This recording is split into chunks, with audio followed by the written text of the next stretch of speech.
BJP RSS నేతలు అసలైన ఉగ్రవాదులని TPCC general secretary గజ్జల కాంతం ఆరోపించారు. హిందూ అనే ముసుగుతో శ్రీరాముడిని అడ్డుపెట్టుకుని దేశ ప్రజలను మోసం చేస్తున్నారని విమర్శించారు. సామాజిక న్యాయం జరుగుతుందని నమ్మి దేశ ప్రజలు 3 సార్లు బీజేపీని గెలిపించి మోసపోయారని పేర్కొన్నారు. ఇక బీసీ బిడ్డలను మోసం చేయడం కోసమే బీజేపీ బీఆర్ఎస్లో కుట్రలు చేస్తున్నారని ఆరోపించారు. బీసీ రిజర్వేషన్ల బిల్లుకు అడ్డుపడ్డ నేతలు కిషన్ రెడ్డి, రామచంద్రరావు, ఇక బండి సంజయ్, ఈటెల రాజేందర్ ఉన్నారని పేర్కొన్నారు. అలాగే కేసీఆర్, కేటీఆర్, హరీష్ రావులకు బీసీ రిజర్వేషన్ ఇవ్వడం ఇష్టం లేదని ఆరోపించారు. బీసీ ప్రజలు తమ పార్టీని తిరస్కరిస్తారనే భయంతో మాత్రమే బీసీ రిజర్వేషన్ బిల్లుకు మద్దతు తెలిపారని విమర్శించారు. దుర్మార్గులు మీరు మాట్లాడతారా? నాకు అర్థం కాదు. హరీష్ రావు, నువ్వు విషం గక్కుతున్నావు.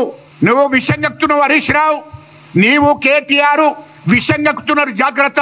మీరు దురహంకారం మీ లోపల పోతలేదు. దురహంకారంతో మీరు మాట్లాడుతున్నారు. మా ప్రభుత్వాన్ని మాట్లాడే హక్కు మీకు లేదు. మా ముఖ్యమంత్రి గారిని మాట్లాడే హక్కు మీకు లేదు. గనుల గురించి మీరు చెప్తున్నారు. 10 ఏళ్లలో తెలంగాణలో ప్రతి బడాబాబు దగ్గర గన్లు ఇప్పించింది మీరు. ఆ గనులతో బెదిరించేది మీరు. చాలా మందిని చంపేసింది మీరు.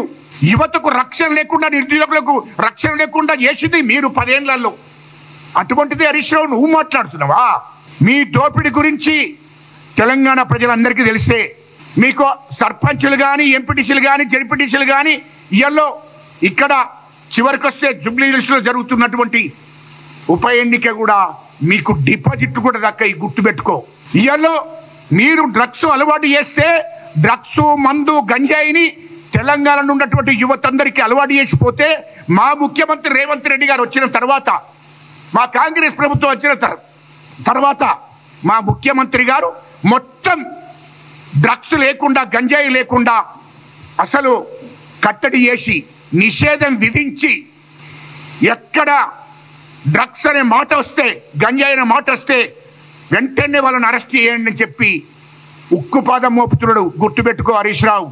మా ముఖ్యమంత్రి గారు తెలంగాణ ప్రజల కోసము, తెలంగాణ యువత కోసము, నిరుద్యోగుల కోసం, అందరి కోసము, అందరికీ సామాజిక న్యాయం జరగవలసిందే అని చెప్పి ముందుకు పోతున్నాడు.